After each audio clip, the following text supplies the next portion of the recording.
j'ai commencé dans le monde du lin en 1982 dans une filature des Hauts-de-France à Lille même qui s'appelait Paul Leblanc et Fils, qui en fait fabriquait du fil quasi uniquement pour le vestimentaire aussi. Donc en fait une filature qui sortait des produits nobles.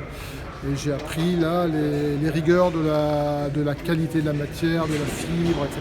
J'ai appris la fibre sur le tas parce que je n'avais pas non plus de formation textile au départ. Et voilà, je suis monté de fil en aiguille de responsable d'un atelier à responsable de la préparation complètement. Je suis aussi devenu responsable des achats matières premières. Et c'est pour cette raison que je venais sur le site de Saint-Martin également pour acheter de la matière pour ma filature.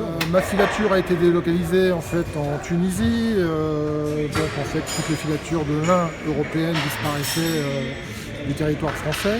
Je m'étais occupé du déménagement en fait de la filature de Lille sur un nouveau site à Hénin-Beaumont dans le Pas-de-Calais qui était sur le lieu de résidence du personnel à l'époque.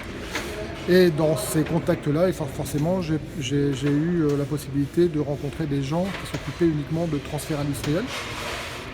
Et puis j'ai voulu tenter ma chance là-dedans.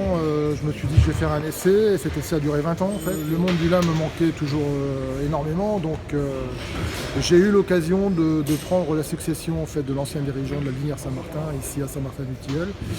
Et après plusieurs négociations âpres avec mon épouse, on a pris la décision quand même de pouvoir venir ici. Donc je suis ici depuis septembre 2016. On a commencé à parler du projet en fait en 2019.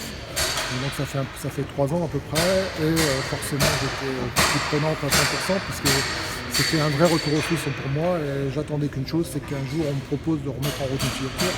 C'est arrivé aujourd'hui et je suis vraiment très ému de pouvoir le faire.